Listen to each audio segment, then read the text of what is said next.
I don't think, I bring that up because it's directly in line with this proposal about preserving the education and the purpose of education. The purpose of education is to ensure that we provide our students with a good, safe learning environment.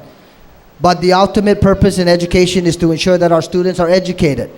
When you get 57th percentile of any school population, and I don't think there are going to be too many schools across the entire nation, any single school, there are not going to be too many that can honestly stand up and say, look, 57% plus of this school population exceeded the 70th or met the 70th percentile in their scores.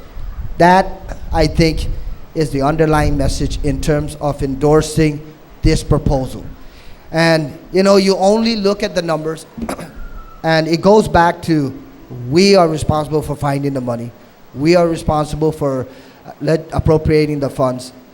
The school system, under the guidance of the board and under the guidance of Mr. Santos and the school administrations and the teachers and the faculty and staff, just in the last year, have done an exceptional job. Why would we want to take that environment away from them and from the students? So I think that when it comes to those numbers, yes, obviously, Mr. Chair, someone mentioned to me a little earlier that the cost per student last year is about $21,000 per student based on the cost that is the funds that are invested in this school for operations.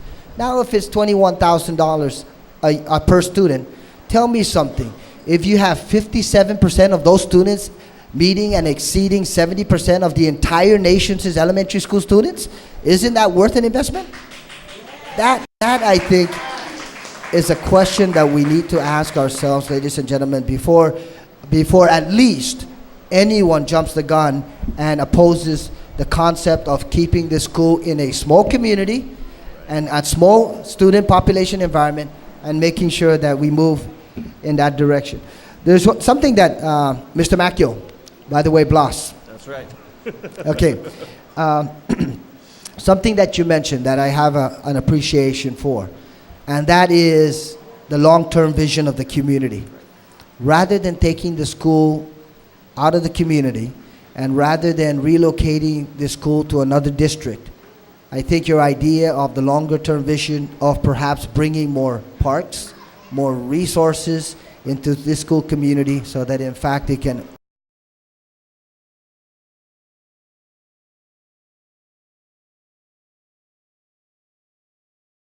I certainly hope that would be realized. But Mayor, thank you for your testimony and for your support of the students. But let me close by saying this, Mr. Chairman, and I thank you for giving me the opportunity to sit beside you in this hearing. And I made it it was my intent of being down here to try to listen to the concerns of our people. But to all of you who support this bill and who support the idea of keeping this school in place, I highly encourage you to sign the sign-in sheet. You don't have to provide testimony, verbal testimony. Sign in and just show and signify that in fact you support this bill, because that's only going to reinforce the idea of keeping the school in operation. But you do have my support to the community of Amatec and Senator Rector in terms of making sure that this remains an educational institution, because there's nothing that brings the community together more than an educational environment. So I want to close with that, and you certainly have my support. Thank you, Mr. Chairman. Thank you, Senator. Gentlemen, don't get me wrong. That being said, I support the intention and the idea. So how about this then? Since the historical preservation preserve and upgrade buildings, I would like to recommend that maybe the historical preservation people can readjust our school windows up here, make a design where fresh air can come in on the time that the aircon is down, because what they did to the school here is they enclosed the entire windows with solid glass, and if the aircon is down, it's like hell in there. Excuse my language. So therefore, if the historical preservation people can make that possible, and to preserve that building right next to it, I would like to ask that as a favor. And maybe the government at the same time can build the school, the students a a playground on the above level here, so we can be more safe and sound. How that for change? Thank you. Thank you. Thank you, gentlemen, and thank you for coming out today and participating in your democracy. I have two more people that want to testify, Cecilia Morrison and Rosario Canada. Can you please approach the table?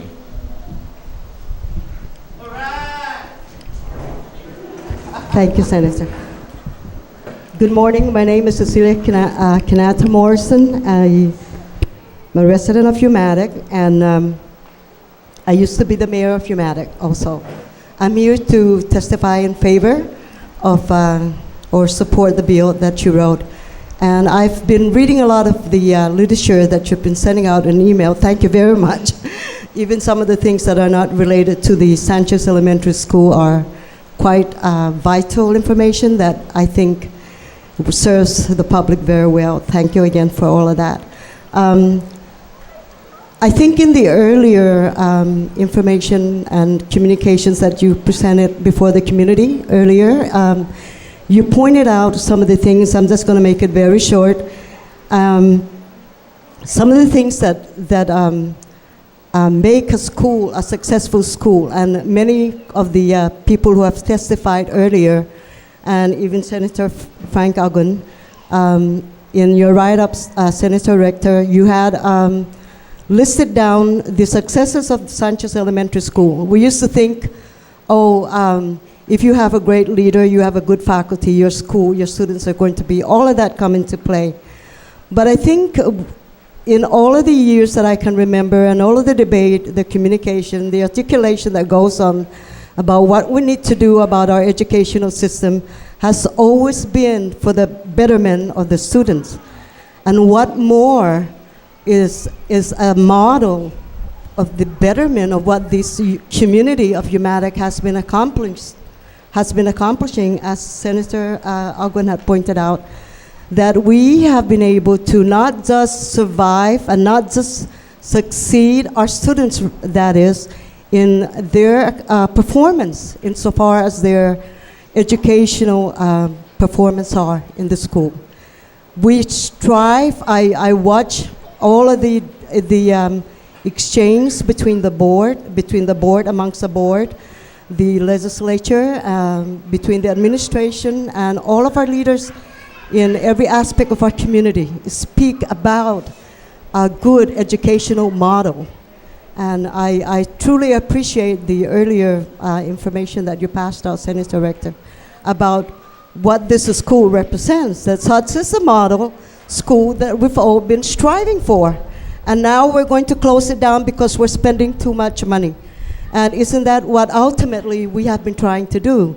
One of my sons is not able to come here to provide testimony, but he was suggesting that if he had something else to do today, that before this schedule came into being, or was scheduled for the hearing today, that if there's overcrowded issues going on in neighboring schools, maybe they can come down to Humatic instead of just closing Humatic, and say, this is the school that does have successes. And just to bring back some of the backups that I used to write about in terms of the accomplishments of the citizenry of this community, and we've put out quite a bit. And in the 80s, when I was doing what the social norms are coming out, what our objectives are in terms of what our schools are doing, not just in Humatic, but island-wide, and doing the data of where our people are in terms of where they are employed.